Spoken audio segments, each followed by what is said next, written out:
Hello, everybody. Thank you so much for being here. Welcome to Positive Images. And without further ado, I'd like to introduce Demetra from the NAACP. Hi, everybody. Thank you so much. I just wanted to say how excited I am about tonight. We had a leadership change at the NAACP in 2020, and intersectionality is at the root of all the equity and justice work that we do. We have been able to engage with pride and start bringing forward some programming to really ensure that we are inclusive and that there is safe space and leadership and agency for our queer community, and especially our Black queer community. So we know that Black folks and queer folks are at the forefront and have been at the forefront of creating and sustaining social justice and liberation movement in this country. And so I'm just really happy that Santa Rosa, Sonoma County NAACP is cognizant of that and actively centering that. So I'm really excited for tonight and excited for this continued partnership with Positive Images, which is great. And it's never happened before. It's a new thing. So we're really excited. So thank you all for coming. I'm really excited for this presentation, and I'm going to go be an audience member and enjoy myself. Thank you. And without further ado, Doctoral Candidate Lazarus Letcher. Thank you so much. Demetra, thank you for that introduction.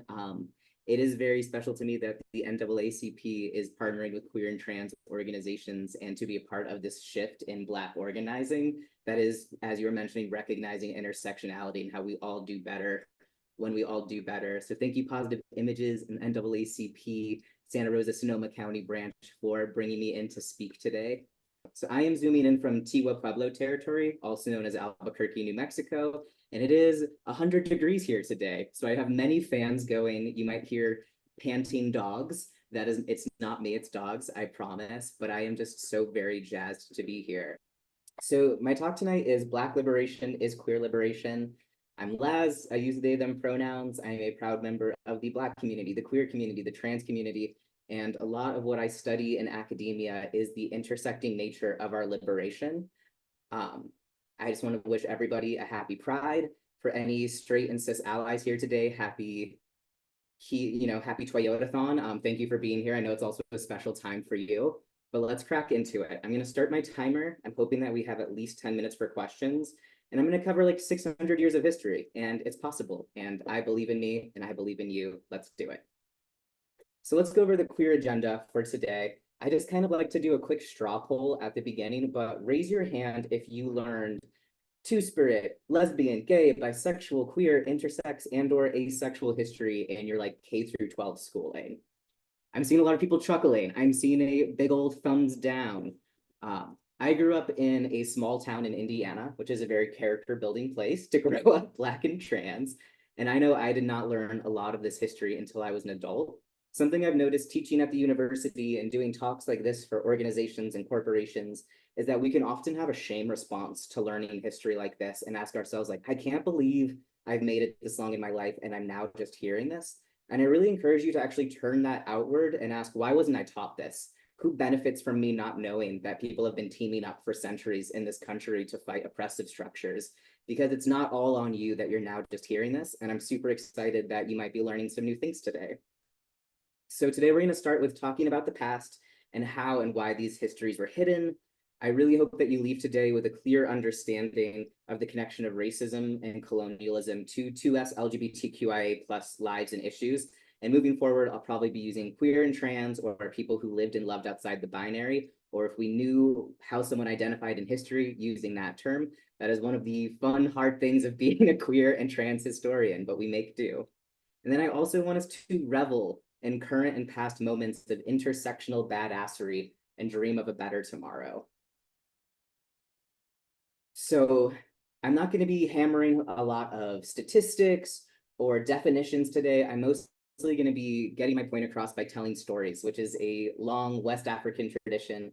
I consider myself a griot, and the first person to call herself a trans griot was Monica Roberts, who was this incredible public historian, self-trained, who was like, I can't be the first one. I know there's people before me. And she dug through the archive and built this website in the 90s. And some of y'all, I know you don't remember what dial-up internet was like. Some of you are just as old as Wi-Fi, but like to have a website in the 90s was a very big deal. And she uncovered a lot of these histories, and she also really made sure to center how important it was to uplift Black trans voices. Because when she started writing, it was during a time when organizations like the HRC, the Human Rights Campaign, were openly saying, we can't really help trans people right now. We're fighting for gay rights right now. If you can just wait your turn. And that's one of the themes of this talk, is how trickle-down liberation does not help us. And that is something we learned from Black liberation movements. That is something we learned from queer liberation movements. And it is something that is made clear when we come together. Sankofa is a West African, more specifically a Khan concept. I'm the first person in my family to go back to West Africa since enslavement. It was an absolute honor. It was many things. I've written a lot about it, but this is one of the concepts that I learned going back there. And you can see it a little more clearly on the screen, but it is an egg, or is a bird placing an egg on her back. And what it means or represents is looking to our past to protect our future. We don't get a lot of Black history growing up, especially the badass history, especially the history that tells us to take the streets. We don't get a lot of queer history ever, but especially growing up, and the history of how how all of these movements are connected. But when we uncover these histories, when we uncover these pasts and recognize we are not new, queer and trans people are not new. We were also not birthed at the same time as Wi-Fi. We've been around. But when we look to the past, we can protect our futures. So that's what I really hope we can leave here today. And this is my North Star in all of the work that I do. I'm also going to be citing a lot of things today. When I finish my talk, I'll be dropping a link to the chat. We'll also send it out to everyone that signed up for the webinar. My love language is syllabi. So you're going to get a list of like 30 books that I recommend, a bunch of podcasts, a bunch of articles. So I believe in citing my sources because I carry many identities, but the strongest one is being a nerd. So what is liberation? This is a quote from Nina Simone. She's being interviewed after moving to Liberia because she was exhausted by misogyny and racism in the United States. And the interviewer asks her, well, what is freedom to you? And she just fully leans into the camera and says it with her full body, with her whole spirit. She says to me, I'll tell you what freedom is to me, no fear. And this is something that resonates with me greatly. Like for me, freedom and liberation is being able to walk down the street safely as a Black trans person, knowing that my community is safe, knowing that I can just exist in this world. And I want to share some quotes from some other badass Black women in history that really highlight that liberation for one group doesn't necessarily mean liberation for all groups, because a lot of us carry many of these identities in our bodies. So this first quote is from Barbara Smith, who's a really brilliant scholar and sociologist. She says, quote, if gay rights were put in place tomorrow, my behind would still be on fire. I would still be in ultimate danger here because racism is still in the saddle. And then this is a quote from Marsha P. Johnson, who I'll be discussing when I talk about Stonewall, which the anniversary of Stonewall is this week. But she says, quote, no pride for some of us without liberation for all of us. What these women are talking about is intersectionality, which Demetra brought up. And intersectionality is a concept that was developed by the Black legal scholar Kimberly Crenshaw in the 80s, because at that time, a Black woman could not sue for discrimination for being a Black woman. She had to pick. Were you discriminated against because you were Black, or are you discriminated against because you are a woman? Then add queerness to the mix, then add transness to the mix, then add disability to the mix. We don't get to decide which of our identities we show up with. Sometimes we do, sadly. Sometimes we decide not to come out in places. Sometimes we decide not to let our hair be natural. Sometimes we make ourselves smaller for safety. In my dream, what I believe Black liberation is, what I believe queer liberation is, not having to shrink ourselves down ever in any space. So I did hit you with this very long acronym, and this is kind of the only time I'll be diving into definitions today. I want to start off by saying what this 2S stands for. 2S stands for Two-Spirit, and this is an Indigenous specific term. If you're not Indigenous, please don't use this term.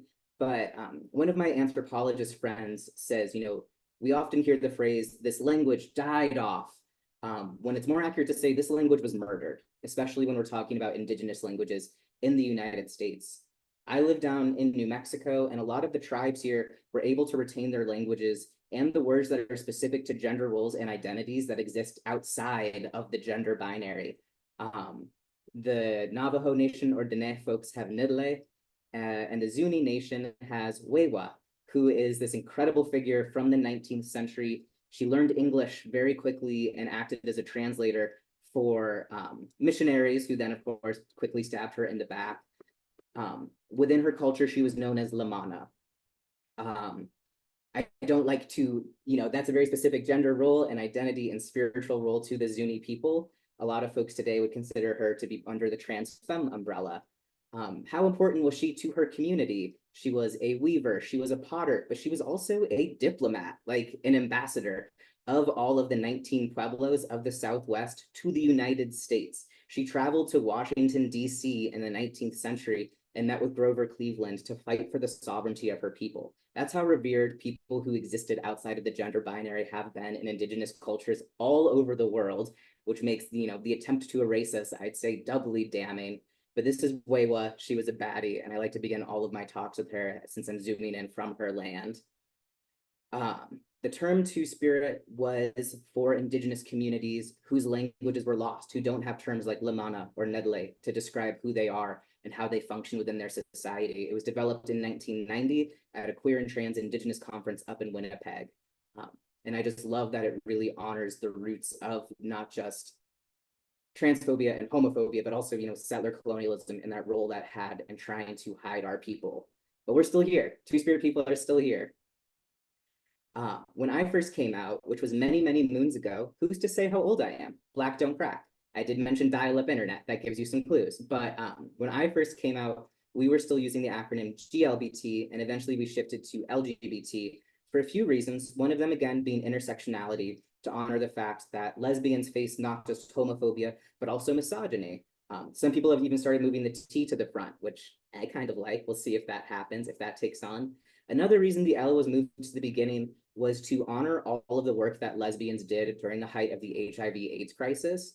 Words cannot express how little the US government did for our community, especially in the early days of the pandemic. I think it took Reagan over 5 years to actually ever say AIDS during the crisis. And we had lesbians setting up hospice centers. People were too scared to touch patients because they thought Kaposi sarcoma was contagious, but you had lesbians bathing people. And so the shift of the L to the beginning was also to honor this time when the community came together. And then we've added the Q plus to acknowledge kind of the ever expanding nature of our community. And I love this quote from Leslie Feinberg, a brilliant, radical, trans Jewish scholar who we sadly lost, I guess almost 20 years ago now.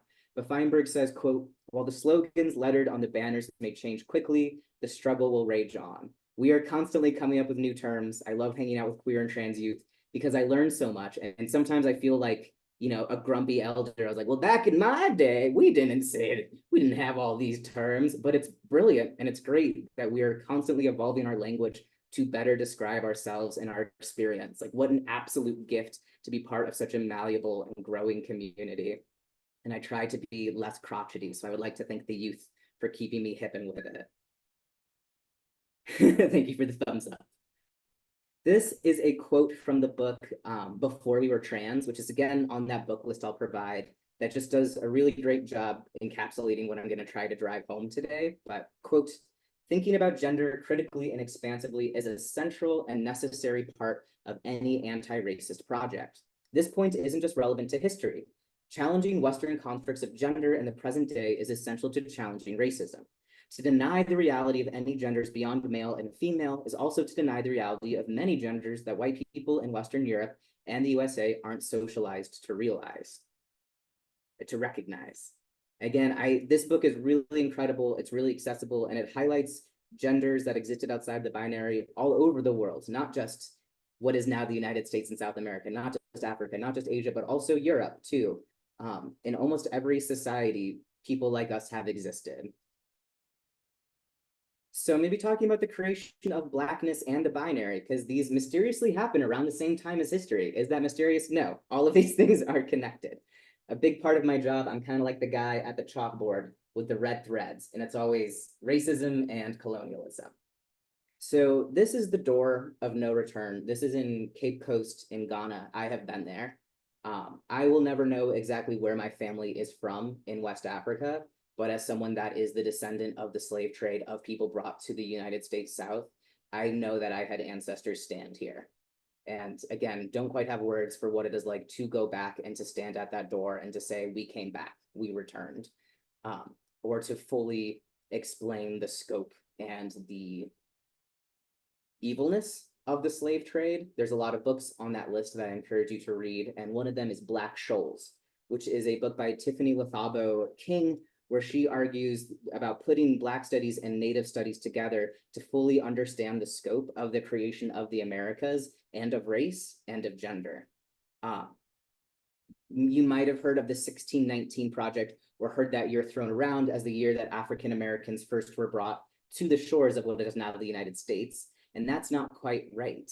The first Africans brought to what is now the United States actually took place in PD, South Carolina in 1525, almost 100 years earlier. And why don't we hear that story? Well, that's because the Africans burnt that shit down. They joined together with the native communities, and the Europeans went back. It was mostly Spaniards. They went back to Europe, and the Africans remained in the Americas and intermixed with the indigenous communities there. And the Carolinas have a long tradition of Black and indigenous mixing. There's communities known as Bronzefoot communities, but they go back to 1525. So again, it's curious, we don't get that year, we don't get that history because we literally burnt shit down. But Tiffany Lethabo King argues that to fully understand the scope of conquest, we need to actually move all the way back to 1442, when the Portuguese first made contact with Africans and began bringing Africans back to Europe and began the chattel slave trade. And we can see in these Portuguese records, this is an actual record, this fancy cursive. I don't know if someone here can read 16th century Portuguese, like pop off, but this is about someone named Vitriola, who in 1550 was taken from Benin, West Africa to Portugal and blew people's minds because she did not neatly fit into the Christian gender binary. And that's something I really want to highlight, is that all of this was happening during the Spanish and Portuguese Inquisition, which was a violent religious regime that impacted Jewish communities, it impacted Muslim communities, and it impacted all of the folks that were recently contacted by Europeans. And this is when we start to see the crackdown on people that, well, there was crackdowns on people that lived outside of the gender binary happening in Europe. I mean, look at Joan of Arc. There's a lot of other examples in Europe, but this is where we start to see kind of the creation of eugenics, which we hear a lot of talk about when it comes to the Holocaust, but it means beautiful race. And a lot of the building of what the beautiful race was, the building of whiteness, was this distinct separation between male and female. And in these African societies and in these North American societies, the boundaries were fuzzier. There were not just two, there were several depending on where you were. And they used that as further proof of white superiority. I really like this quote from the scholar Ta-Nehisi Coates. He says that race is not the child of racism, that race is the child of racism, not the father. Race is not something that has inherently existed throughout history, and it's also malleable across borders and time and space. I've done a lot of traveling and been read as a lot of different things in different countries. But the creation of race in the United States especially is deeply rooted in racism. I'll start by discussing partus sequitur ventrum, a little Latin for your day, but this is kind of seen as the establishment of the one drop rule, which you might be familiar with. And this is 1660 in Virginia. And what this law decided was that you received whatever status your mother had. So if you were born to an enslaved woman that was forcibly impregnated by her master, you were not your master's child, you were his property. Again, I cannot go into the full violence and scope of the plantation as someone whose family went through it. It makes me sick to read the history of this time. It's incredible that we survived what we survived, but this increased the number of enslaved Africans that there were, and we also began to see the tying of blood to race. Something I didn't learn about in school was Bacon's Rebellion. One of the books I included on the list was Howard Zinn's A People's History of the United States. Great book. It'll radicalize you real quick. But he talks about this a lot as kind of one of the formations of whiteness in this country. In the 1500s and 1600s, there was more of a mix of indentured servants and enslaved Africans, and they commingled a lot. You had a lot of mixed marriages, you had a lot of mixed communities, and it was mostly just class division, or a lot of class division. And so Bacon's Rebellion is also often considered the first battle of the American Revolution, even though it was 100 years before the signing of the Declaration of Independence. All of these poor white and Black workers were like, hey, it's kind of that we're out here toiling on this land for some Europeans that aren't even like over here. What if we stirred some shit up? And they did, and that terrified people, and that led to the creation of the 1705 slave codes, which strictly forbade the intermixing of the races. Because once again, this coalition of people from different backgrounds was too much of a threat to the status quo. What's interesting about these 1705 slave codes is you also get the creation of blood quantum. In Indigenous communities, the way that kinship and family and tribal relations work are different tribe to tribe. There are over 570 federally recognized tribes, even more that exist outside of those parameters. But the way that kinship functions is different in each of them. But the United States blood quantum tries to narrow it down to just like, no, just fill out this fraction box. I volunteer in what's called the Indian Child Welfare Court. It's a very dated term for a 1978 law, but the youth that I work with all have something called a certificate of Indian blood. And this is something that goes back to the 1700s to demonstrate their enrollment in a tribe. And what blood quantum led to was land theft. So in the 1800s, when we began seeing the allotment of land to natives, it was built on, well, are you actually, the tribe claims you, but you don't have this document to prove what percentage you are. So it's very telling that we have the creation of the slave codes, which meant more Black people, one drop, you're Black, your capital, your property, and the creation of blood quantum, which meant less natives, which meant more land for white folks, that both of these things happened in conjunction because of capitalism. It goes all the way to the top. I want to get a little more specific. I'm sweating like a Black preacher. It is both passion and the heat, but I want to get more specific about what I learned about American plantations way later in life. So something that's especially insidious about US plantations is that they intentionally separated us by tribe. So what this meant is that we couldn't communicate to each other. This was an attempt to quell any rebellions. A lot of famous enslaved uprisings throughout history were newer Africans brought here who were not separated, who said, let's burn this place down. So they separated us upon arrival, which meant that our languages and our cultures and our customs were erased. And as part of that, whatever gender identities or sexualities we had outside of these European norms were also stripped away from us. In addition to this, it was illegal for us to read and write for most of US history. People are confused, for instance, last week was Juneteenth, and people were like, well, how did they go 2 years without knowing? Some of these people have been on the same plantation for 4, 5 generations. They don't know anything off this land. They're not getting the newspaper. That's for sure. Whatever they have is whatever the masters and overseers tell them, and often very little interaction with people on other plantations. And again, this was a way to quell rebellion, but that also means that it was really hard for us to document our histories of a time before. So this results in a gap in archives. So how can I, this Black, queer, trans dude in the desert, be so certain that my ancestors love me, that my ancestors honored people like me, that we've always existed and we're not going anywhere? And the very obvious answer is voodoo, of course. We're all African traditional religions like Santeria, Ifa, Candomblé, Hoodoo. In all of these faiths, there's a malleability of genders and sexuality. A lot of the Orishas or spirits will have different pronouns depending on where you are in the diaspora.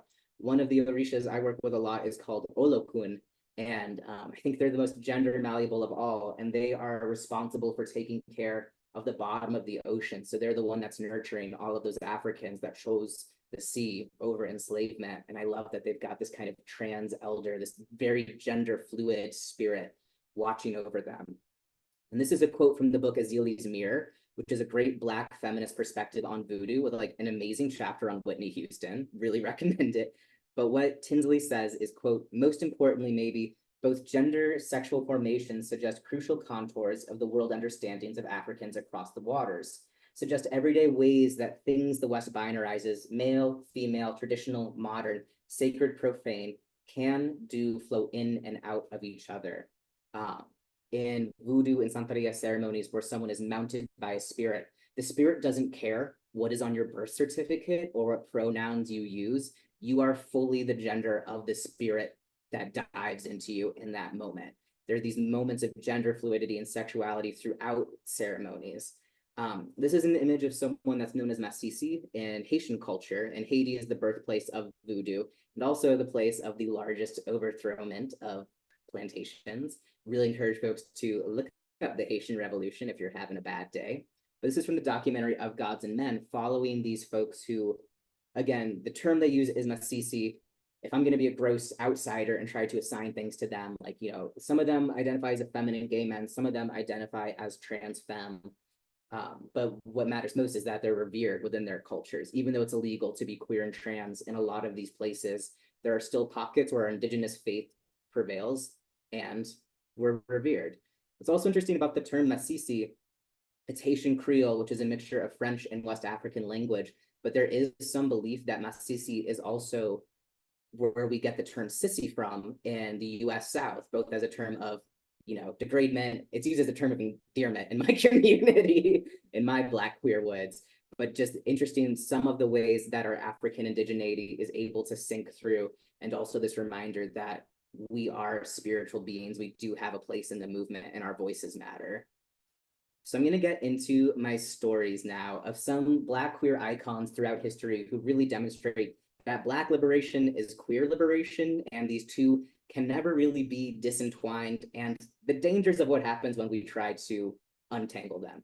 William Dorsey Swann is one of my favorite humans. They're the tall person here in the dress, and they are considered the first person in history to be known as a drag queen. Republicans will have you think that this is something fairly new and that they're coming for your children, but the first drag queen was someone that was born into enslavement in the 1850s. That's how long this goes back. And I think so much about this generation that was literally liberated and just the momentum that has. Like, you think of all of these Negro spirituals that dream of freedom and of a world beyond, and they're often singing about death because that seemed like more of a reality than emancipation. But Dorsey Swann, that was someone that was emancipated in their lifetime, and they moved to DC and they started throwing these lavish balls. Black ballroom culture goes back to the 1850s. I love it so much. It did not start with Vogue. It did not start with RuPaul. It goes all the way back to the 1850s.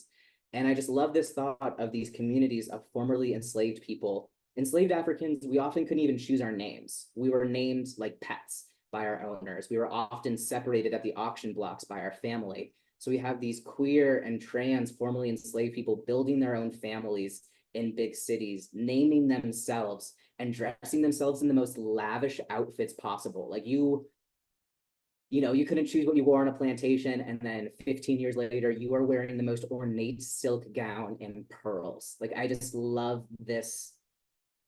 It does something to my central nervous system, just talking about Dorsey Swann. It calms me down. And this is also strangely where Grover Cleveland comes back into this. I don't know why he pops up so much in the history that I cover, but Dorsey Swann is also another great example of be gay, do crime.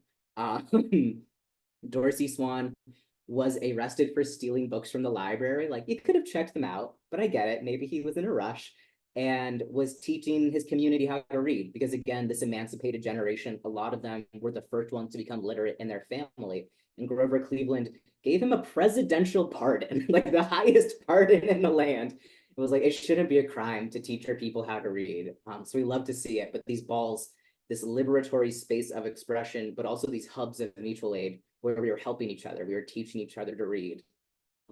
This is the original reading rainbow, I would argue. Yeah. So we're going to jump forward to the Harlem Renaissance. Like I mentioned earlier, I grew up in Indiana. Did I have a robust Black education? No, I did not. But something that is impossible to ignore if you're doing like a survey course in American literature or art is you got to talk about the Harlem Renaissance. And I think something that when we're discussing liberation, folks can get really kind of narrowly focused in on like legislative rights. Like, we earned the right to do this. But something that I think is equally, if not more important, are these cultural shifts.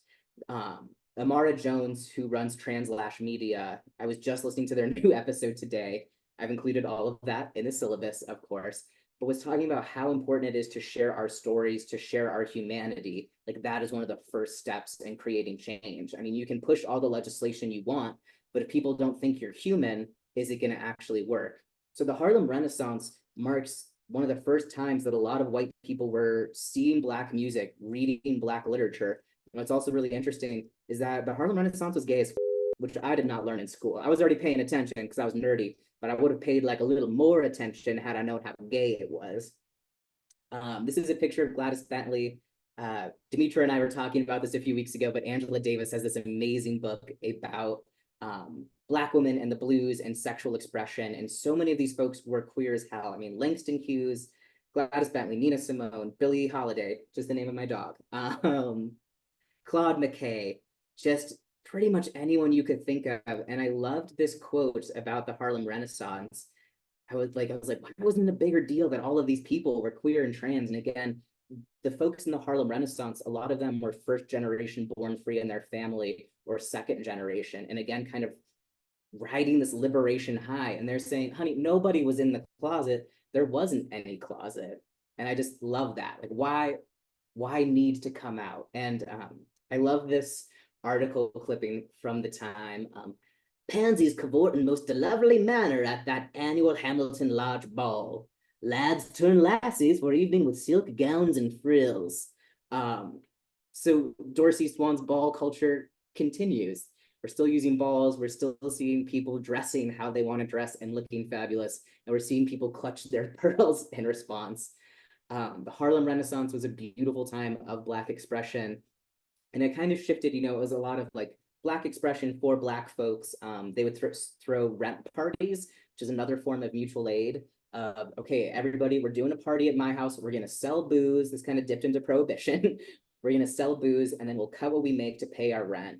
And then it turned into very bougie halls with all white audiences. And it kind of reminds me of, I'll say it, but like drunk bachelorette parties at drag shows when they used to be kind of more just for the queer and trans community. The Harlem Renaissance really became kind of performing for the white gaze and then was further hindered by the Lavender Scare.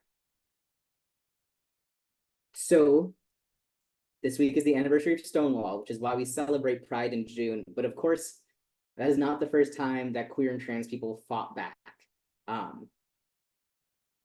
During the Lavender Scare, so now we're into like the 1950s.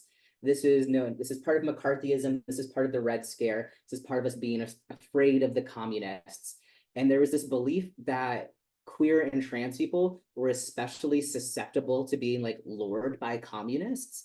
I think McCarthy was just a homophobe, but there was a huge purging of suspected queer and trans people from State Department positions, from federal positions. I mean, like the economic repercussions of this, I don't think we can ever like fully get a number on. And even from the arts, which like, honey, you want to take the queers out of the arts? Like that's how you get boring movies. I'm sorry. But the Lavender Scare could ruin lives. One of the things that kind of, I'd say, falls under the umbrella of the Lavender Scare, although it goes a bit earlier, was many states and cities had what was known as 3 article laws. And what this meant was that you had to, at all times, be wearing at least 3 articles of clothing that corresponded with the sex you were assigned at birth. And to make sure of this fact resulted in just, I mean, essentially sexual assault. Leslie Feinberg's book, Stone Butch Blues, really goes into this. But to determine if someone was wearing 3 articles of clothing of their gender, that meant that you were forcibly stripped in a police station. That is assault. That is not great. And in addition to going through that humiliation and trauma, your name would be published in the newspaper and you'd most likely get fired from your job. A lot of these people were married. It was not a great time. And in these pockets where we could be ourselves, a lot of people decided not to day Satan. And one of those is Compton, is the Cooper's Donuts. So both of these are California stories from my California babes zooming in today. But the Cooper Donuts incident took place a full 10 years before Stonewall in 1959 in LA. At this time, you know, under the Lavender Scare umbrella, it was illegal to serve alcohol to known homosexuals. And so bars would get raided a lot, as would adjacent places that served queer and trans folks. So it was like an all hours diner. You go out to the kind of secret gay bar and then you get donuts after. Sounds like a great Saturday to me. And these folks were frequently shaken down by the cops, like pay me or I'll arrest you and your name will be in the paper. This was very common, unfortunately. And on one summer night in 1959, they said, not today. And if anyone out there is an artist or creates merch, I would love Cooper's Donut merch. But they chased off, these queer and trans folks chased off the police with donuts that night. They were just yelling at the cops and ran them out of this diner, throwing donuts at them, which is just like poetic. Another incident that took place before Stonewall that often gets overlooked, it's getting its flowers some more now, but is the Compton cafeteria riots in 1966. So again, this is 3 years before Stonewall. I'll just read some of the plaque. So it's, here marks the site of Jean Compton's cafeteria, where a riot took place one August night when transgender women and gay men stood up for their rights and fought against police brutality, poverty, oppression, and discrimination in the Tenderloin. And I love this plaque went up in 2006 and they still put trans women first. They still acknowledge who threw down. This is not the case for commemorations of Stonewall until very recently. But the Compton cafeteria was similar to Cooper's Donuts. It was an all-hour establishment that was frequented by a lot of queer and trans folks, a lot of unsheltered youth. And they decided, you know what, like these trans folks are scaring off the normal customers. We gotta put our foot down. If you are not dressed like you are supposed to be dressed, you cannot come here. And the girls said, bet, and showed up the next day with their picket signs. And people believe that this is the first trans protest in the United States, 1966, saying, I get to be who I am and I get to dress how I want to. Something I do want to highlight is that this was, yes, it was queer and trans people in the community. It was the unsheltered youth, a lot of whom were kicked out of their homes for being queer and trans. And it was also a lot of local churches, which I find to be really badass. I think that's the type of shit Jesus would be down with. I mean, my name is Lazarus. That was his best friend. I think I would know. But, these churches were like, hey, I think people should be able to go where they want to and just eat food and exist. Is that super radical? Are we the bad guys? I'll also bring this up. This 1946 was when homosexuality was added to the Bible as a sin. There's a new documentary out. I haven't had the chance to see it, but talks about the intentional addition of homosexuality to the Bible as a sin. So this was just like 20 years into that gambit. Bless their hearts, but like in a genuine way, not in a Southern grandma you kind of way. So Compton cafeteria riot, another intersectional badass moment in history. I have mentioned the police a bit, and I want to talk about it a little bit more. I will start in I don't know my directions, but the picture with the stars. The silver star here, if you can't read it, it says Runaway Slave Patrol. The roots of American policing are firmly in anti-Blackness. That just can't really be argued. They didn't even change the badge that much. Like, come on, guys, like get a graphic designer. But the Runaway Slave Patrol would ride around the countryside, and if you were Black and you were existing in public, you had to have a document, a slave pass, saying who you belonged to, where you were going, and when you were going back. Even just like in your small country town, if you were Black existing in public, you had to have your papers on you, which is a very familiar thing for my undocumented friends, which is a familiar thing for my friends that live in states with these anti-trans bathroom bills that want you to have your birth certificate when you're just trying to take a leak. These documents that confine us are always to serve the police state. I have asked, why do we need a gender marker on our license besides to tell a cop what jail cell to put us in? So again, these laws that I was mentioning during the Lavender Scare, it was up to the police to uphold these laws and to often abuse these laws and shake people down, to not get them arrested. And that's why we don't want cops at Pride. Like, we celebrate Pride in June to commemorate the Stonewall Rebellion, which was a fight in response to police brutality. NYPD, we don't want you there. And in the summer of 2020, where a lot of people suddenly realized, oh my goodness, racism still exists, oops-a-daisies, the New York City Heritage Pride, which is responsible for running the parade, finally took the NYPD out. They might be added again next year. Keep your eyes peeled for some actions around that, but we keep us safe. And I'll talk a little bit more about my own personal experiences with the police. It was very eye-opening in the summer of 2020, seeing people start to learn this history for the first time. Like, I was taught how to interact with the cops when I was, I think, like 7 or 8. Like, always make sure your hands are visible, call them sir or ma'am, do whatever you can to make it home. And those lessons that I learned on how to survive as a little Black kid in Indiana were also the lessons I have to know as a queer and trans person moving through the world. But the police aren't our friends. And I do want to shout out to whoever designed the NYPD Pride Cruiser last year and snuck in this "all colors are beautiful" or ACAB, "all cops are bastards." Whoever you are, we salute you. So let's talk about Stonewall. Stonewall is one of the chapters of my dissertation. My dissertation is called Commemorating Queer and Trans Lives in a Time of Spectacular Erasure. It's fancy, there's a colon in it.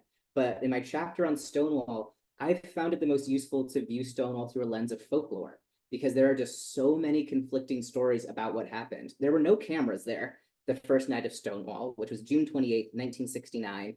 And the fighting in the streets, the protests, the agitation went on for 3 to 6 days. There's a lot of debate about who threw the first shot glass, who threw the first punch, who threw the first brick. But I argue that's not as important as acknowledging all of the communities that came together to fight against police brutality that day, to fight for queer liberation, to fight for Black liberation, and to fight for trans liberation. The summer of 1969 was one of the worst summers of NYPD police brutality. So when people heard that there was a fight against the police at the Stonewall Inn in Greenwich Village, people came from all over to join in. One of the stories I need to add it to the list, but it's this great reverend who grew up in Harlem, and her block was hanging out, and someone runs up, they're like, "Hey, they're fighting the cops at the Stonewall Inn." And they're like, "Okay, pop off, gays, like, way to go." And they're like, "Birdie's down there." And they're like, "Shit, Birdie's down there." And they knew that a member of their community, a Black gay boy, was going to be more susceptible to police violence. So I get chills retelling the story, but this entire Black and Latino block got up, got on the train, went to Greenwich Village, and joined in to find Birdie and to keep him safe from the police, and to join the queer and trans community and say, like, the NYPD has gone too far. I love that image. You might be familiar with Marsha P. Johnson and Sylvia Rivera, who were both at the Stonewall Inn that night. Both of them have been credited as the one who kicked things off. Both of them have both denied it and said it was them at different points in their history. But what's important to note is that, like, Stonewall wasn't just this one-off event, that the gay liberation movement was just born out of nothing. These women were deeply involved in several liberation movements at the time. Sylvia Rivera was Puerto Rican. She was a member of the Young Lords, which was a radical, badass group fighting against US imperialism. Both of them frequently participated in sit-ins, fighting against the Vietnam War, fighting against the US war machine. They would not be pleased with missile companies marching at Pride as they bombed children in Palestine. And that is not something Marsha P. Johnson and Sylvia Rivera would stand for. I can say that. And, you know, I think this is where movements get hurt, where Black liberation movements and queer and trans liberation movements get hurt, is when we try to make one person the hero instead of taking a step back and noticing everyone that came together and was evolved. But not all gays, not all gays. The Mattachine Society is one of the oldest queer I don't even know if they like the word queer, was one of the oldest homosexual organizations in the United States. And they were predominantly white, predominantly East Coast, and they wrote this on the windows of their Greenwich Village office. I'll do this in my most respectable voice, but we homosexuals plead with our people to please help maintain peaceful and quiet conduct on the streets of the village. So this was them, you know, like, trying to get people to stop rioting, but it was also them demonstrating to any potential straight and cis allies that they had. It was like, not us, we're the good gays. We would never be in the streets causing a ruckus. And when we start to see these divisions and the tearing down of this liberatory braid, it's when we start to see the weakening. It's very clear that when we center people like Marsha P. Johnson and Sylvia Rivera and the work that they did, they had an innate understanding of these oppressive structures because they lived at the intersection of them. They lived in the belly of the beast. And those are the people that can help us build a world where we all get free. Again, trickle down liberation is bullshit. Wait your turn is bullshit. When we help the people that are the most impacted get free, we've inherently created a society that is freer for everyone. And sadly, these women were quickly almost erased from history. I think a lot of people are familiar with them now. That was something that came about in the 2010s. There was a 2009 Stonewall movie that had a white boy from Indiana throwing the first brick. And as someone from Indiana, that was not the case, honey. I know that much. I know Stonewall is folklore, but I know that was not the case. And there's a lot of pushback to that that kind of resurrected these figures that were almost erased from history. This is the official Stonewall Memorial. It is literally fucking whitewashed, which is incredible for my dissertation and my arguments, but it is made by someone who wasn't involved in the movement. It depicts people that weren't involved in the movement. It's like vaguely gay. I don't know. It's like putting a hand on your shoulder gay, bro. I don't know. But we can't erase these folks from history. And it happened alarmingly quickly after the Stonewall Rebellion.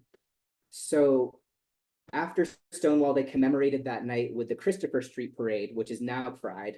And the 1972 parade, so 3 years after the rebellion, they did not let trans women and drag queens speak at the official event. They said that they distracted from the movement. They said they made a mockery of the queer and trans movement. And Sylvia Rivera said, "F you." And she took the stage, she grabbed the microphone, you can see footage of this, and she yelled, "Gay liberation, but transgender nothing." And again, what Marsha P. Johnson said at the beginning of this talk, no pride for some of us without liberation for all of us. So yes, we were fighting for gay marriage, we were fighting for gays in the military, but who got left behind in the process? So I do want to touch on the HIV/AIDS epidemic, and I do also want to highlight the Black queer resiliency that got us through this.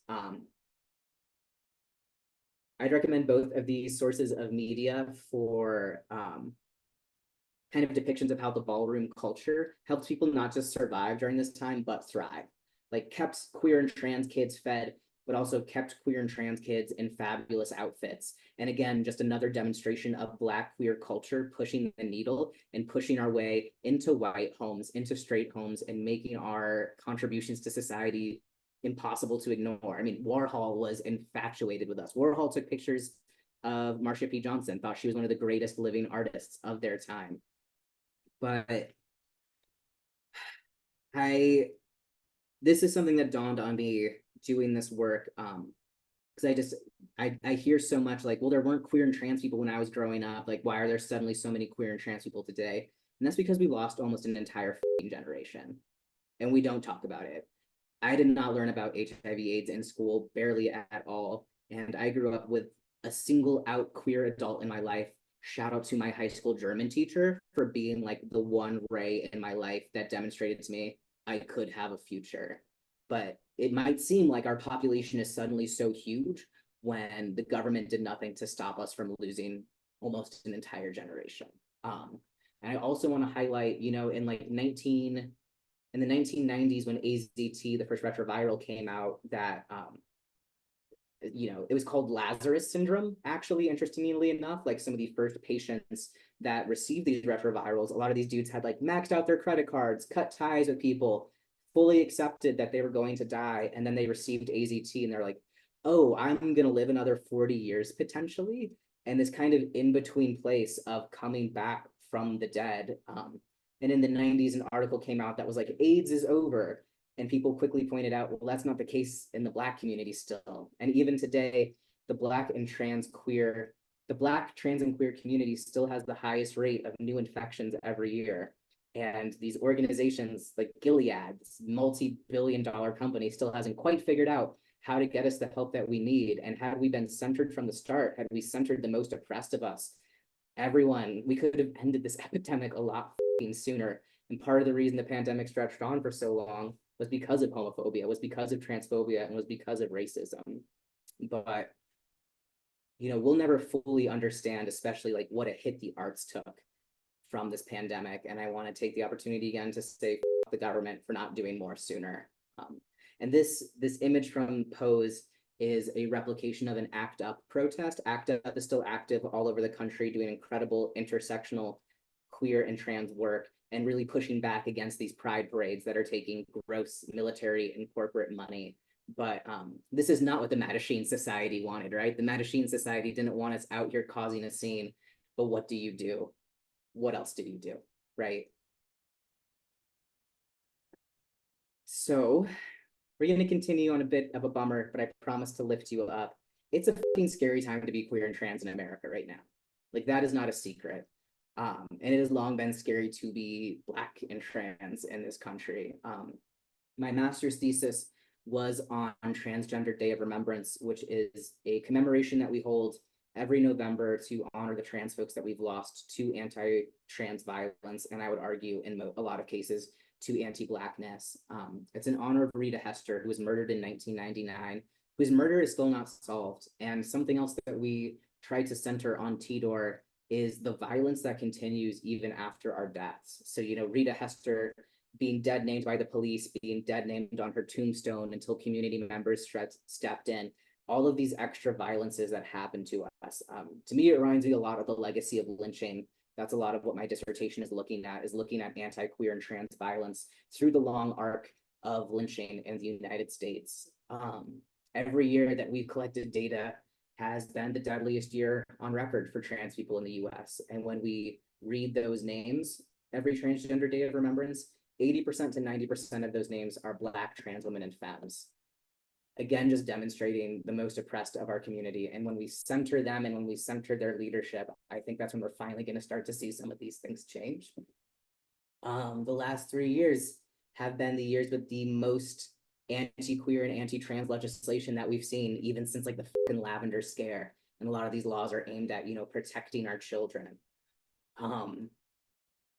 And I get emotional talking about this.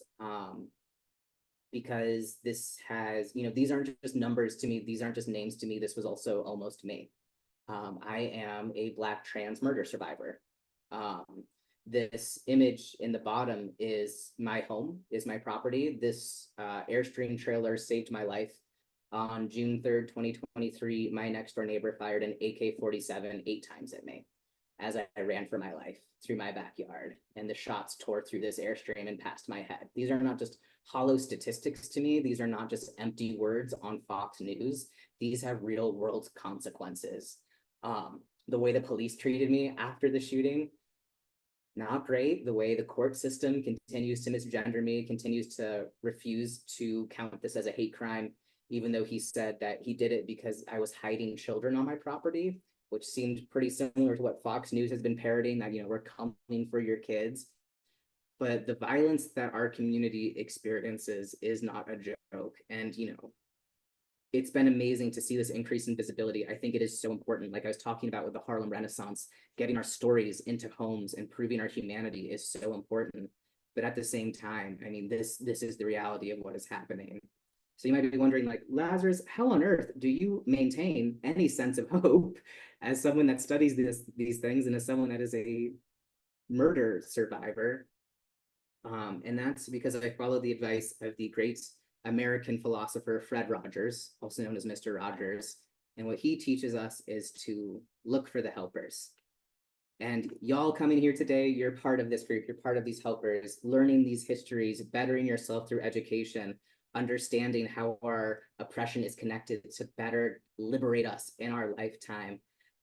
This is a picture from the Pride Parade in 2020 in New York. Most official Pride festivals were canceled due to COVID-19. So all of these grassroots prides popped up, and these felt so much more in the spirit of Stonewall. And tens of thousands of people took the street of New York, and the theme for this grassroots pride was Black Trans Lives Matter. And I did not think I would see this in my lifetime. I did not think I would see people in the tens of the thousands and hundreds of the thousands understanding this message. I also get so much of my strength from looking at the youth today. Yes, Sankofa is looking to the past to protect our future, but is also listening to that little egg and what she's got to say, because she's fierce as hell. And there's some wisdom coming from these youth. You know, I was in the closet in rural Indiana. I did not have to go to a state house to fight for my right to use the bathroom, right? These kids are not putting up with this bullshit, and they give me so much hope and so much strength. So I hope you learned a little something today. I hope you learned how we all get free when we all get free. And like Marsha P. Johnson said, no pride for some of us without liberation for all of us. Thanks for having me. Thank you, Laz. Thank you, thank you. We're gonna take about a 5-minute break so that we can all grab a snack, grab a drink of water, do what we need to do, absorb that information, and then we hope that you'll stick around and join us for a Q&A moderated by our very own Bree Busey. Okay, thank y'all for sticking around for the Q&A portion. I hope y'all received my emails with both Lazarus's bio and Ree's bio. But Ree is gonna do like a short introduction for themselves, I believe. And then we'll jump into some questions. Like I said, if you have any questions, please feel free to write them down. I'm not seeing any in chat yet either, so it might be a case of drop them in chat if you're on Zoom, and if you're in person, feel free to raise your hand. Might be a good way to go about it. How does that feel? All right. Okie dokie. Ree, everybody. All right. Hello, everyone. My name is Ree Bussey, she, her pronouns. Grew up in Sonoma County. I enjoy camping, even with the bears when we were in Tahoe a couple weeks ago, and then spending time in Oakland with my partner and her little demon spawn of a Chihuahua. If you know, you know. But I just want, can we give like another like clap, snaps, like hands up for Lazarus, because that was so amazing. Probably gonna spend about another $200 on books just from this. But yeah, so was there anyone that had questions? Okay, we'll start right here. So I am a writer. The best thing I can do as a writer is to portray different people's experiences. What's the best way for a writer to portray the Black and queer experience? That's a great question. I often hear this misconception of like, like I want to be a voice for the voiceless, and I don't believe that there's any voiceless community. I believe in passing the mic.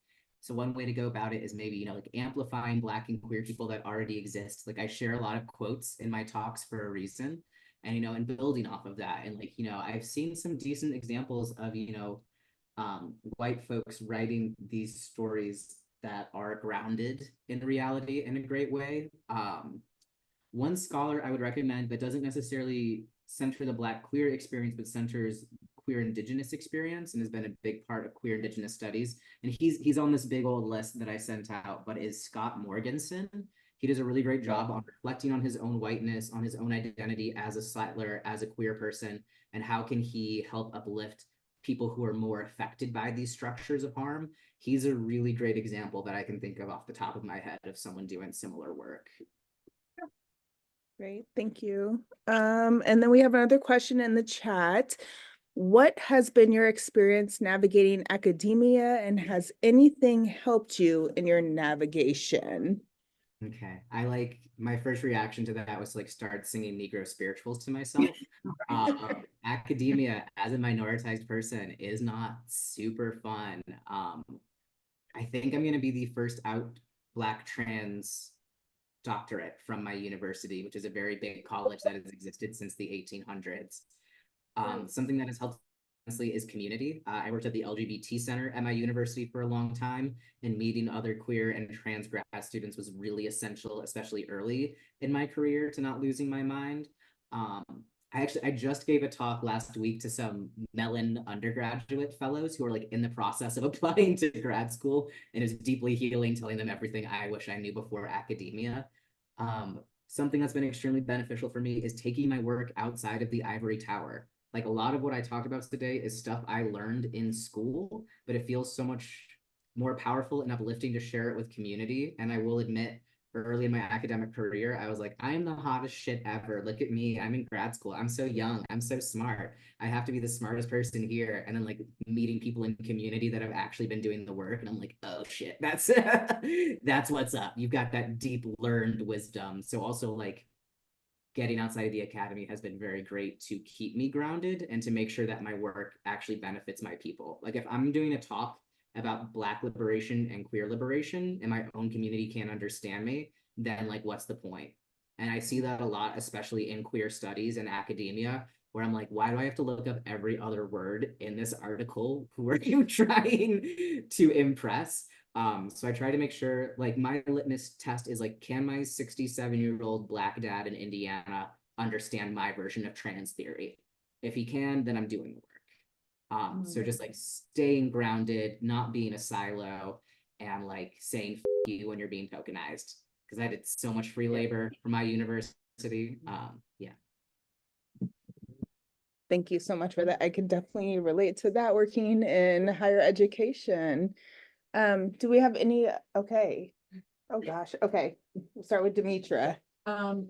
I saw an exhibit at the San Francisco Library a couple of years ago that was about identification and its link with criminality. Yes. So this idea of identification itself as a tool of state repression coming out of the institution of slavery with regard to gender and sexual orientation and all of that. Can you talk a little bit about that, about identification as a concept? Absolutely. And one of the books on the list, again, I love a syllabus, is Going Stealth, which does a great job. It's by Toby Beauchamp, and it's like a trans history of documents, but he roots it in anti-Blackness and in these slave passes. And yeah, like the process of legally changing your name, even in my state, like New Mexico is considered a sanctuary state. I had to out myself in the newspaper to legally change my name, because the issue was, yeah, you're living your best life, whatever, but are you committing fraud? And just this link between our identities and surveillance can't really be ignored. I mentioned, maybe I didn't mention, but I'll never change my gender markers on my driver's license. I participate in so many direct actions, and I don't want to end up in a men's prison. And at least having that F there might, stir the waters some, but I haven't gotten an answer for why do you need my gender on my license besides to know what jail cell to put me in. Even when I've gone to the doctors, I was part of a community research group for a really large cancer organization in the US. And what doctors are even going to start moving towards is doing a organ inventory instead. Because so often I go into the doctor and I check the boxes, saying my sex assigned at birth, saying my gender identity, and they don't read it. But if you do an organ inventory, you actually might know what's going on in my tummy, and that's the actual information that you need to know. But yeah, I'd really recommend Going Stealth for a really incredible history about this link between identification, documentation, and the state. Great. Thank you so much for that. And then I'll start with you. I don't know your name. No, with the beautiful pink hair. Yes. Parker. But yeah, I was wondering if you had any like resource recommendations for the connection of intersectionality between the Black and queer liberation connected with disability rights movement. Interesting. Ooh, that is a great question. First and foremost, I'd recommend the organization Sins Invalid. I'll write it in the chat. It was founded by radical queer and trans disabled performers in, I believe, the Bay Area, but they have a lot of incredible resources on their website. You know what? I'll add stuff to the list. I taught peace and justice studies, and I had a disability justice unit, and my entire disability justice unit was just queer scholars. So if you want to check that list again, I'll be sure to add more resources. There's another book called Care Work that is a collection of essays. I can't remember her name off the top of my head, but she is a brown disabled queer woman, and she does an incredible job weaving together disability justice and queer liberation and trans liberation. And one story that I love that's from California as well about Black liberation and disability justice, but when those badasses took over a municipal building for weeks and weeks fighting for disability justice, the Black Panthers would bring them food, and the Black Panthers set up these mobile showers. But disability justice is just like rife with this beautiful intersectional history. I'll add the stuff from my syllabus to this syllabus. Perfect. Thank you so much. Then I'll go with you, Chase, and come back to you. The further I go down my leftist, agenda, the harder I find it to trust quote allies or share space with quote allies. Yeah. How do you, or do you? Ooh, honey. Yeah, I've There's your answer. just said take your time like I'm in Black church. Yeah, I've definitely learned to be more discerning. Like the summer of 2020 was such a crash course in who wants my face and who wants my voice. And that's like especially for like organizations that were bringing me in to do DEI work, and it was, do you want my Black face on your website to shield you from any accusations, or are you learning and building a better organization and you want me to be a part of that? So like on like a professional level, and then on a personal level, just like I'm very blessed to be in New Mexico that is a majority minority state, and I can go days without seeing a cis person. Do you know what that's like after growing up in rural Indiana? Well, heaven. Fair. Yeah, I mean, like after my shooting, I had so many people reach out of just like, how can I help? And like, I was so overwhelmed, I was so activated, and all I could think of was like money. Like surviving a murder attempt is extremely expensive, it turns out. Like I spent tens of thousands of dollars on therapy and repairs, and the state is allegedly going to pay me back, but probably won't. But like the best forms of allyship I've seen are the leveraging of resources and the commitment to like actually doing the work. Right. And I've seen growth in people. Like my dad used some homophobic slurs when I was a kid, and now he casually uses the phrase like, "Oh, I was talking to someone and I believe they were on the trans masculine spectrum." Like has done the work to grow and change, and he's also the representative of all of the trans foster kids in my hometown. Like, so I've seen the ability for people to grow and change. So I give some people some grace, but I've also learned like, yeah, you've said the N-word a lot. Maybe I don't get coffee with you. But it's a lifelong practice of trusting my gut. Thank you so much. And then we have one person here in person, and then we'll get back to this question. Oh, it's not a question. Never mind. That is a suggestion. Okay, you have a question. The first one's the easy to answer. Is there any way the syllabus could be posted on PI's adult Discord server so we could use that as a reference? So I could just look through all the books. Sure, yeah, for sure. Okay, cool. Secondly, and trigger warning for this question, because a lot of the myths around trans people are very much in the public limelight, I'm not as aware. What are the common dog whistles surrounding Black people, especially Black queer people? What do you mean by that? Like Dog whistle. What are the subtle myths perpetuated around Black people in such a way that they're alienated from everyone else? Oh, I see what you're saying. Okay. Yeah. I mean, I think some of the common ones are like the linking of Black people to criminality. And that goes back to like the creation of eugenics and like this. I mean, just reading some of the propaganda around why slavery needed to still exist and why we still needed segregation. I did have a slide, but my presentation was too long that I had to get rid of the history of bathroom segregation and like the fight over trans bathroom issues being deeply rooted in segregated racial bathrooms. So it's interesting. A lot of the dog whistles against the Black community are similar to the dog whistles against the trans community, but they're mostly rooted in our lack of humanity. But like, oh, they're criminals. I have a tattoo of a viola because I play the viola. If you're getting a bad boy energy from me, that's what that is. I'm a classically trained musician. But I've had people ask me, is that a gang tattoo? Because of this myth and this misunderstanding that Black people are inherently criminal. Oh no, did I freeze? No. You're good. Okay. Everyone is just riveted. Yeah, that's a good question. I mean, I think some of, let's see, I because all the trans dog whistles are in the front of my mind right now. Like, oh, they didn't when we were a kid. But yeah, I think the Black ones, a lot of them being rooted in criminality, and like one of the things about my shooting that I've shared that's like dark, but you know, like I ran away from assault rifles, and I ran through a neighbor's yard, I ran to a main street, and I flagged someone down to use their phone, and I made sure they could see my hands at all time. And I told him, like, can you call 911? You can hold your phone, because of this concept W.B. Du Bois calls double consciousness, of Black people always being conscious of how we're being perceived by others and trying to make ourselves less of a threat.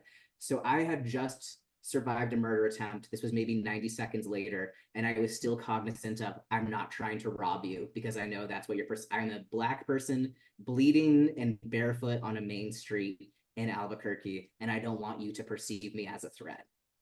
Okay, I'll come right back to you, Carrie. We have one more question for you too. I'm really excited for your syllabus, so thank you so much. I know there's enormous amount of wisdom that went into that. And I appreciate the question on intersectionality with disability justice as well. And I'm curious if there are any resources or leaders you'd recommend adding the intersection of environmental justice. Ooh, I love this question. I do a lot of work with a Indigenous group I've had the honor of doing some work with this Indigenous group that started in my grad program, but is now like internationally known, called the Red Nation. And I'll add it to the syllabus.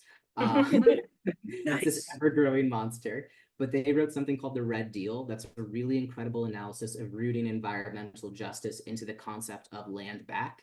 80% of the world's biodiversity is protected by Indigenous communities. 80% of the world's biodiversity. And it's been amazing. This month in particular, we've seen a lot of land being returned to Indigenous communities who know how to steward these plants, who know how to do controlled burns so that we don't have these wildfires. So I'd really recommend their Red Deal, and they've got an incredible podcast that I'll add as well. Yeah, I'll start and end with that one. They're pretty great. And they also do a lot of work. The band that I'm in, I lead in the In-Betweens, leftist folk band. Hey, but we do a lot of anti-nuclear work, because New Mexico is the belly of the beast for the nuclear industrial complex. And Indigenous communities are hit especially hard by that. We just did the music for a documentary called First We Bombed New Mexico, about Trinity testing. And it's the story that Oppenheimer didn't tell. So that's a great documentary to learn more about this history that's not told in all the Indigenous and Hispanic communities that have been impacted by the growing nuclear industrial complex in the US. And I will add more to the list, because we'll think of more as soon as we're done. Thank you. And then we have a question in the back, and then if you could speak up just since you're a little bit farther away. Yeah. Thank you. Good afternoon. My name is Kandri. Thank you for your presentation and all the resources you're gonna share. Really thankful for that. I just kind of wanted to ask, I guess, more grad school question. Where are you headed after your where are you headed? And I don't know if you mentioned the university where you're at right now, but I'm curious. Are you gonna be teaching? Yeah, like my first gut response when you asked that was to freedom. That's where I'm going after my dissertation. Just like felt my inner Harriet Tubman. But yeah, I've been having just so much more fun teaching outside of the academy. I do kind of miss building a syllabus and meeting with the same group week after week. So maybe I'll design my peace and justice course to do offline. But I'm at the University of New Mexico, which is a Hispanic serving institution. It's like a brown version of an HBCU.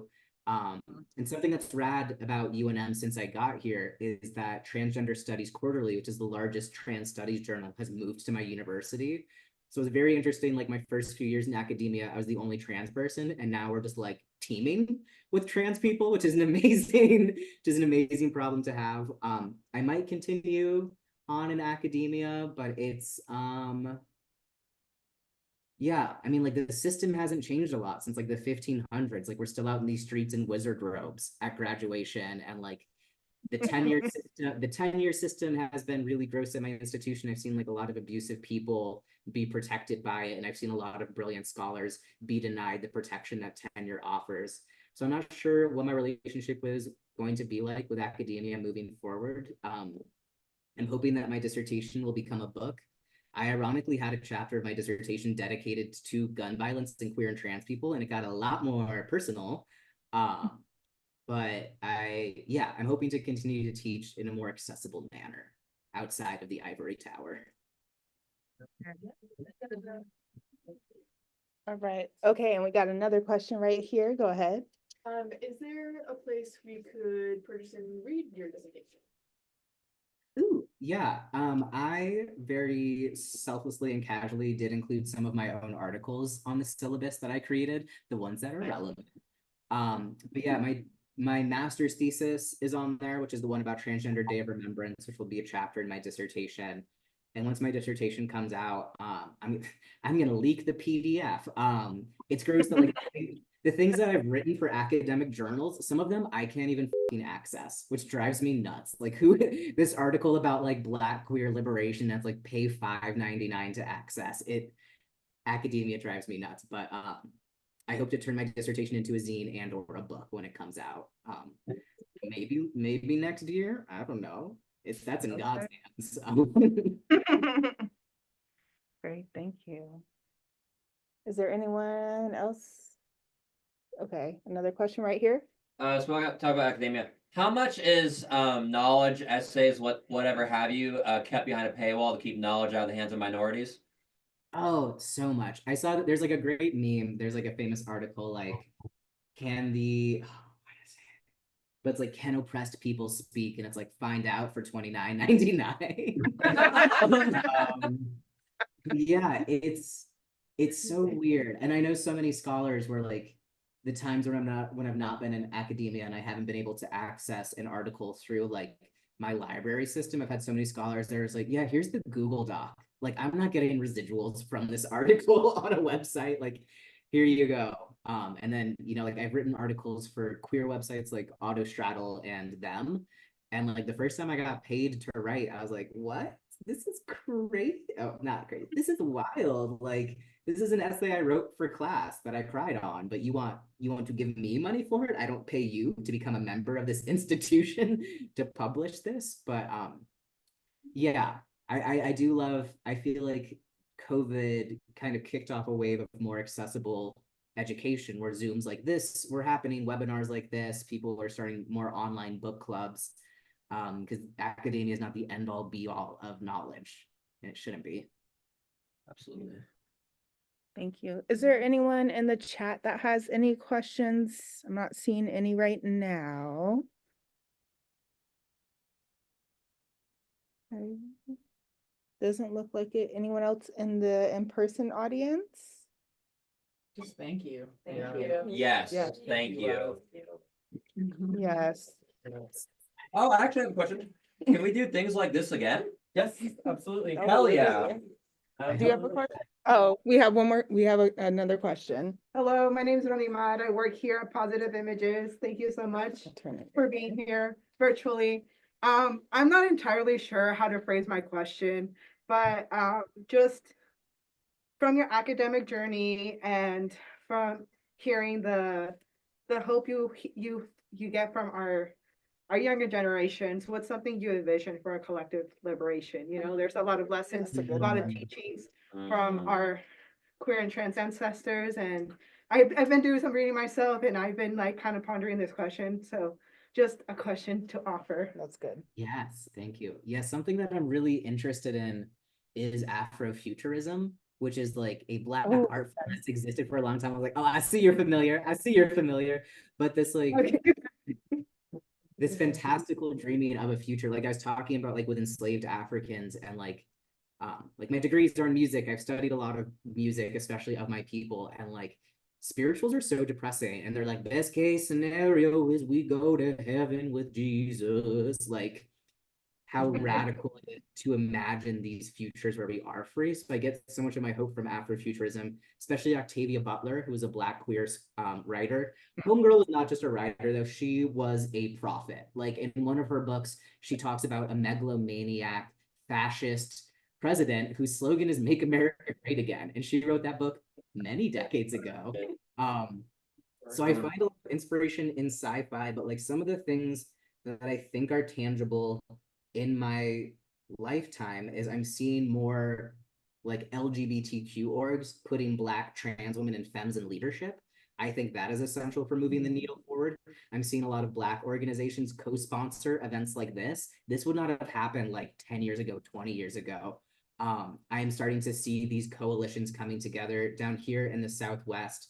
I see incredible Indigenous and Black coalition building. I'm seeing that happening across North and South America, but I'm seeing the oppressed people of the world connecting the dots and saying, not fucking today, seeing all of the Free Palestine signs at Pride and people inherently understanding how these issues of empire, how these issues of militarism affect us here at home, how our dollars impact these things. I have a strange amount of hope. I'm getting like tingles. But yeah, it's so easy to fall into despair, but looking at the helpers, I have hope. All right. Thank you. I just have one Thank you quick so question. much. Do you follow Camille Oshindara? Because they do a lot of work with Afrofuturism and monkey paw productions, like with Jordan Peele. Oh, Camille Oshindara. They did a talk at my when I worked at the junior college out here. So dope. you should Thank you. you should definitely follow them. Yeah, I'll plug one of my own. Can I plug one of my own projects? Yes, yes. I'm part of this Afrofuturist collective called Stages of Tectonic Blackness. And we've done a few Stages of- films. Stages of Tectonic Blackness. Isn't that so fancy?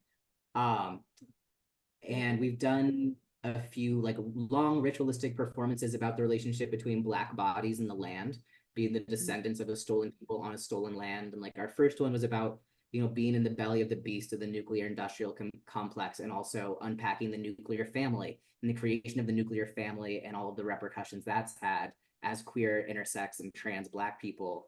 But the project that I'm the most excited about with that one, and if you're in LA this summer, it's going to be showing at the Armory, is a film we did about Blackdom, New Mexico, which was the first all-Black incorporated town in the United States, established in 1908 by some Buffalo soldiers who just walked to New Mexico from Alabama and set up this town where we could be free. And we hiked out. It's a ghost town now. We hiked out there, all our gear in this Afrofuturist garb. And I played Negro spirituals on a loop on my viola because I wanted to bring those songs back to the land. And it was just so wild to stand on the spot of a fallen Black utopia and to come back to that land as free Black New Mexicans. But yeah, if you're in LA this summer, you can see it's like a 30-minute video distillation of that. Amazing. The outfits are fire. The outfits are so fire. Right. Well, thank you so much. This was amazing. Do you want me to turn it over to you, Terry? You can wrap it up. Trust you. Oh, I can wrap it up. Again, thank you so much for all the people that joined us via Zoom. We appreciate you being here. Thank you to Positive Images. This was amazing. And I would love to get in contact with you soon at some point. I'm sure other people would too. Yeah, and on the And resource the list, NAACP too. Yes. yeah, thank you to Positive Images and the NAACP. I'm going to continue to update this resource list. It's a living document, but there's also my contact info on that document. You can follow me on Instagram. My vibe is described as thirst traps for justice. But yeah, thank you so much. Love it. Amazing. Thank you so much, Thank Lazarus. you. Take care. Thank you.